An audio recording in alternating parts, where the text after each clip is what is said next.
Yeah. I dropped out of college. Well, I lived in Hawaii for a little bit outside of dropping out. Okay. It's a long story. Well, that's the thing. A lot of people can resonate with not knowing what their calling or purpose is, and they feel stuck. Yeah. And so, what were you doing to get unstuck? Well, I was just surviving at the time, right? It's a funny story, and maybe my dad will see this episode and tell me not to tell the story, but I'm going to tell it anyway. Where the long and short was I was not doing well at school. I was skipping class. I was going out. I can see the beach from my dorm. I'm just going to go and hang out and do whatever, right? The grades are slipping, and then eventually one day he called me. He was like, I'm not paying thousands of dollars. Because I was very blessed. My parents are paying for my education. Yeah. I'm not wasting money on you to go party and not focus on your schooling, right? So get on a plane, come home. And I've reached the end of that leash of trust with my parents. And very defiantly, I was like, I'm not going to come home. I can make it out here. I don't need you guys. Right. And my dad, who, I get a lot of my hard-headedness from, was like, all right, have fun. Right.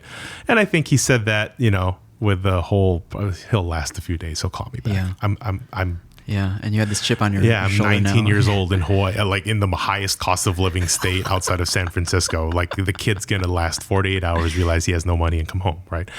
Well, I called my cousin, who at the time was living on the island and had a bunch of roommates, and I explained, hey, this just went down with Dad. I'm moving out of my dorm. Can I crash at your place, right? And so I did, They charged me a very reasonable amount of money to live on the couch and help me find a job. One of my roommates was a manager at a warehouse. It was a frozen seafood warehouse, and I got a job there. And then that's where my food industry experience started. I was working in a frozen warehouse delivering, seafood and frozen meat to a lot of high profile restaurants in Hawaii. Right. Cool. Working there 12 hours a day. I did that for about a year or so. Right. And what was your communication like with your dad or parents at the time? Honestly, it was not. I was talking to my mom. I hadn't talked to my dad in a long time. But you were still talking to your mom. I was still talking to my mom. Okay. Right, yeah. And she was like, how are you doing? And things like that. They worry, right? Yeah, they worry. But I was so proud, right? Sure. I'm sticking it to my dad. I'm surviving, right? This lasted about a year and a half. And then as all things do as a 19-year-old, things start to catch up, right?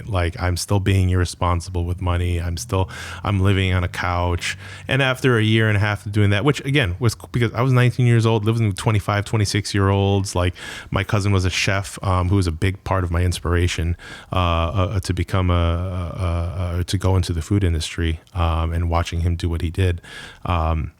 But after a certain point, all of this caught up to me. And at one point I called my dad and was like, we made up, and I was like, all right, I think I'm ready to come home. I'm done working, literal blood, sweat, and tears in 14 hours in a warehouse delivering food. This is not something that I want to do for the rest of my life. And I think that the next step is for me to come home and just try to figure it out from there. And so I came home. But for the longest time, I had this point of pride where I survived. I did it, and I cut my teeth, and I built my character. Funnily enough, you fast forward, and I'm talking to this same cousin, years later, and I was like, man, this is cool. I survived that. And he looked at me, he's like, you're an idiot. You think you did that alone? And I was like, what are you talking about? I had my job. I was paying rent. He's like, you didn't think it was fishy that we were charging you $300 a month to live in a house? You don't think that's weird at all, living in Hawaii? You have the cheapest rent just out of luck? It's like, well, now that I think about it, it's dude, your parents were sending money to us the whole time for your food bills, for your water, your electric, your rent. They were paying for you the whole time. They just didn't tell you, and they wanted to see how long you would last, right?